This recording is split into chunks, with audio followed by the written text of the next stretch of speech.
Oi, gente! Para quem não me conhece, eu sou a Luana, sou acadêmica de Direito aqui da Faculdade Evangélica de Goianésia e monitora também da professora Luana. E a convite da professora, eu vim aqui trazer uma revisão para vocês sobre o procedimento especial do Tribunal do Júri. Bom, vocês já devem estar estudando bastante sobre os procedimentos do processo penal, né? Então, hoje eu vim falar um pouquinho desse procedimento, que é um procedimento especial do processo penal, que é o procedimento do Tribunal do Júri. Bom, então o procedimento do Tribunal do Júri, ele é adotado para aqueles crimes dolosos contra a vida, que são o homicídio, presente no artigo 121 do Código Penal, sendo ele consumado ou tentado, o induzimento, instigação ou auxílio ao suicídio, presente no artigo 122 do Código Penal, o infanticídio, previsto no artigo 123 do Código Penal, e o aborto, previsto no artigo 124 e seguintes do Código Penal. Agora eu quero trazer aqui para vocês também os princípios basilares que norteiam esse procedimento, a começar do princípio da plenitude de defesa, que é um princípio que está dentro do princípio da ampla defesa, que está previsto no artigo 5º, inciso 55 da Constituição Federal.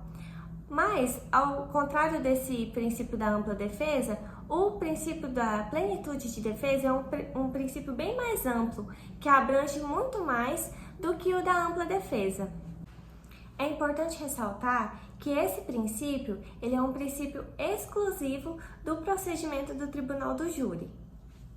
O segundo princípio é o princípio do sigilo das votações, que está previsto no artigo 5º, inciso 38 da Constituição Federal, que traz que os jurados deverão manter-se incomunicáveis durante todo o julgamento, como forma de garantir a pluralidade das decisões.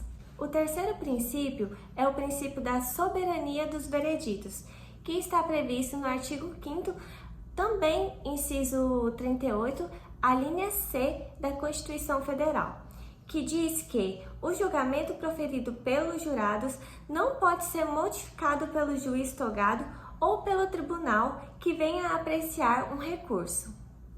O quarto e último princípio é o princípio da competência para o julgamento dos crimes dolosos contra a vida, que também está previsto no artigo 5º, inciso 38 da Constituição Federal, a linha D, que prevê a competência mínima para o julgamento desses crimes.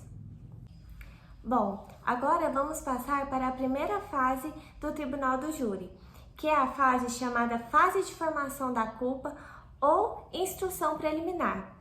Como vocês já devem ter estudado, o procedimento especial do Tribunal do Júri, ele é bifásico, possui duas fases, e a primeira delas se dá com a formalização da denúncia após o inquérito policial. Essa primeira fase, ela tramita exclusivamente perante o juiz-presidente, e como vocês já devem ter estudado, elas têm bastante similaridade com o procedimento comum ordinário. Porém, tem algumas similaridades que a gente deve observar. A primeira delas é a manifestação do autor da ação penal após a resposta escrita do réu. Essa manifestação está prevista no artigo 409 do Código de Processo Penal e traz que, após a apresentação escrita do réu, o juiz ouvirá o MP sobre alguma preliminar arguida pela defesa ou algum documento acostado nos autos. Outra peculiaridade que temos aqui nesse procedimento especial é com relação ao prazo máximo para audiência de instrução e julgamento, que diferente do procedimento comum ordinário, aqui o prazo máximo é de 10 dias.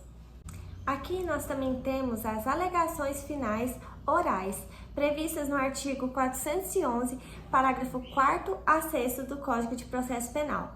Então, aqui as audiências finais serão obrigatoriamente de forma oral e terão o prazo de 20 minutos, prorrogados por mais 10 minutos para ambas as partes.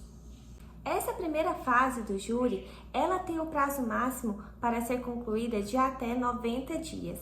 E diferente do procedimento comum ordinário, aqui o juiz não profere uma sentença. Isso mesmo, ele não profere uma sentença, ele proferirá decisões.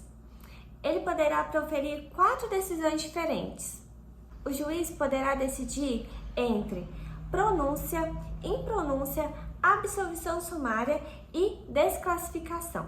Caso o indivíduo seja pronunciado, ou seja, caso existirem indícios suficientes de autoria e materialidade delitiva, o juiz concederá a pronúncia e este indivíduo será submetido à segunda fase do tribunal do júri. A segunda fase do tribunal do júri se inicia com a abertura de vista dos autos às partes, para que, no prazo de 5 dias, arrolem as testemunhas, juntem documentos e requeram as diligências, conforme o artigo 422 do Código de Processo Penal. É importante mencionar aqui para vocês também a respeito da medida do desaforamento, que pode ser solicitada nessa fase do tribunal do júri. O desaforamento está previsto no artigo 427 e 428 do Código de Processo Penal. Então, essa medida é basicamente o deslocamento do julgamento para outra comarca, diferente daquela inicial. Isso se dá pelos requisitos presentes no artigo 427 do Código de Processo Penal, quais sejam dúvida sobre a imparcialidade dos jurados ou sobre a segurança pessoal do réu. Então, partindo agora para o julgamento, a sessão ela será aberta quando tiver a presença de pelo menos 15 jurados, conforme prevê o artigo 465 do Código de Processo Penal. Após a sessão ser declarada aberta, é agora que as partes vão alegar qualquer nulidade que estiver presente na decisão de pronúncia, sob pena de preclusão. Após essa fase inicial, serão sorteados os 7 jurados, podendo as partes exercer o direito da recusa imotivada. Assim, dará início então à fase de instrução. A fase de instrução em plenário seguirá a seguinte ordem: oitiva da vítima, testemunhas de acusação, testemunhas de defesa e, ao final, o interrogatório do réu. Após a fase de instrução, passa-se então para os debates orais, iniciando-se com o Ministério Público, passando para o assistente de acusação, caso houver, e posteriormente para a defesa. Assim, a acusação pode ir para a réplica e depois a defesa para a tréplica. É válido ressaltar que o tempo máximo para os debates orais será de 1h30 para cada parte, tendo o Ministério Público 1 hora para a réplica e a defesa 1 hora para a tréplica. Passado o tempo da tréplica, os jurados exercerão seu direito de voto.